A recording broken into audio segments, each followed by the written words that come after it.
Parole de Dieu quotidienne. La promesse de Dieu à Abraham. Genèse chapitre 22, versets 16-18. Je le jure par moi-même, parole de l'Éternel, parce que tu as fait cela, et que tu n'as pas refusé ton fils, ton unique. Je te bénirai et je multiplierai ta postérité, comme les étoiles du ciel et comme le sable qui est sur le bord de la mer. Et ta postérité possédera la porte de ses ennemis. Toutes les nations de la terre seront bénies en ta postérité parce que tu as obéi à ma voix. Le souhait immuable de Dieu est de gagner ceux qui connaissent Dieu et sont capables de témoigner pour lui. En même temps qu'il se parlait à lui-même, Dieu parlait aussi à Abraham. Mais en plus d'entendre les bénédictions que Dieu lui donnait, Abraham était-il capable de comprendre les véritables souhaits de Dieu dans toutes ses paroles à ce moment-là? Non, il ne l'était pas. Et donc, à ce moment-là, quand Dieu a juré par lui-même, son cœur était toujours solitaire et triste. Il n'y avait toujours pas une personne capable de comprendre ou de saisir ce qu'était son intention et ce qu'il avait prévu. À ce moment-là, personne, y compris Abraham, n'était capable de lui parler en toute confiance. Et encore moins y avait-il quelqu'un qui soit capable de coopérer avec lui pour faire l'œuvre qu'il devait faire. En surface, Dieu avait gagné Abraham et avait gagné quelqu'un qui pouvait obéir à ses paroles. Mais en fait, la connaissance de Dieu de cette personne n'était à peine plus que rien. Même si Dieu avait béni Abraham, le cœur de Dieu n'était toujours pas satisfait. Qu'est-ce que cela signifie que Dieu n'était pas satisfait? Ça signifie que sa gestion ne faisait que commencer. Ça signifie que les gens qu'il voulait gagner, les gens qu'il désirait voir, les gens qu'il aimait étaient encore loin de lui. Il avait besoin de temps. Il avait besoin d'attendre. Il avait besoin d'être patient. Car à ce moment-là, mis à part Dieu lui-même, il n'y avait personne qui savait ce dont il avait besoin, ou ce qu'il voulait gagner, ou ce qu'il désirait ardemment. Et donc, en même temps qu'il se sentait très excité, Dieu avait aussi le cœur lourd. Pourtant, il n'a pas cessé ses pas et a continué à planifier la prochaine étape de ce qu'il devait faire. Que voyez-vous dans la promesse de Dieu à Abraham? Dieu a accordé de grandes bénédictions à Abraham simplement parce qu'il a écouté les paroles de Dieu. Bien qu'en surface, cela semble normal et une chose évidente, nous y voyons le cœur de Dieu.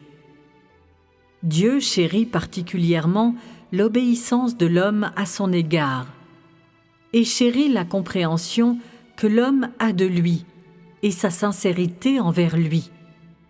À quel point Dieu chérit-il cette sincérité? Il se peut que vous ne compreniez pas à quel point il la chérit et que personne ne le réalise. Dieu a donné un fils à Abraham, et quand ce fils a grandi, Dieu a demandé à Abraham d'offrir son fils à Dieu. Abraham a suivi l'ordre de Dieu à la lettre, il a obéi à la parole de Dieu et sa sincérité a ému Dieu et a été estimée par Dieu. À quel point Dieu l'a-t-il estimé? Et pourquoi l'a-t-il estimé? À une époque où personne ne saisissait les paroles de Dieu ou ne comprenait son cœur, Abraham a fait quelque chose qui a secoué le ciel et fait trembler la terre, ce qui a donné à Dieu un sentiment de satisfaction sans précédent et a apporté à Dieu la joie d'avoir gagné quelqu'un qui était capable d'obéir à ses paroles. Cette satisfaction et cette joie provenaient d'une créature faite par la main même de Dieu, et depuis que l'homme avait été créé, c'était le premier sacrifice que l'homme offrait à Dieu et qui était très estimé par Dieu. Dieu avait trouvé difficile d'attendre ce sacrifice, et il l'a traité comme le premier don le plus important de l'homme qu'il avait créé. Cela a montré à Dieu le premier fruit de ses efforts et le prix qu'il avait payé, et lui a permis de voir l'espoir en l'humanité. Par la suite, Dieu a eu un désir encore plus grand qu'un groupe de telles personnes lui tiennent compagnie, le traite avec sincérité, se soucie de lui avec sincérité. Dieu espérait même qu'Abraham continue à vivre, car il désirait qu'un tel cœur l'accompagne et soit avec lui alors qu'il continuait sa gestion.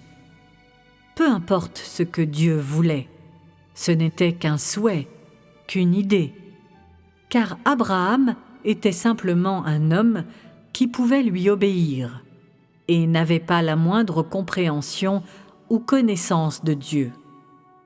Il était quelqu'un qui n'était pas du tout à la hauteur des normes des exigences de Dieu pour l'homme.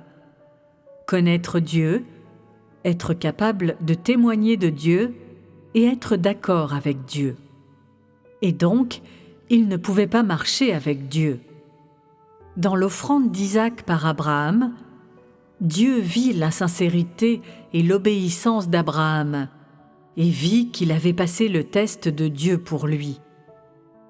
Même si Dieu acceptait sa sincérité et son obéissance, il était toujours indigne de devenir le confident de Dieu, de devenir quelqu'un qui connaissait Dieu, comprenait Dieu et était informé du tempérament de Dieu. Il était loin d'être d'accord avec Dieu et d'accomplir la volonté de Dieu. Et donc, dans son cœur, Dieu était toujours solitaire et anxieux. Plus Dieu devenait solitaire et anxieux, plus il avait besoin de continuer sa gestion le plus tôt possible et de pouvoir sélectionner et de gagner un groupe d'hommes qui accomplirait son plan de gestion et réaliserait sa volonté le plus tôt possible. C'était le désir ardent de Dieu, et il est demeuré inchangé depuis le tout début jusqu'à aujourd'hui. Depuis qu'il a créé l'homme au commencement, Dieu a désiré un groupe de vainqueurs qui marcheront avec lui et seront capables de comprendre, de saisir et de connaître son tempérament. Ce souhait de Dieu n'a jamais changé. Peu importe le temps qu'ils doivent encore attendre, peu importe la difficulté du chemin à parcourir, peu importe à quel point les objectifs qu'ils désirent sont éloignés, Dieu n'a jamais changé ou abandonné ses attentes pour l'homme. Maintenant que j'ai dit cela, percevez-vous quelque chose du souhait de Dieu ? Ce que vous avez perçu n'est peut-être pas très profond, mais cela viendra graduellement.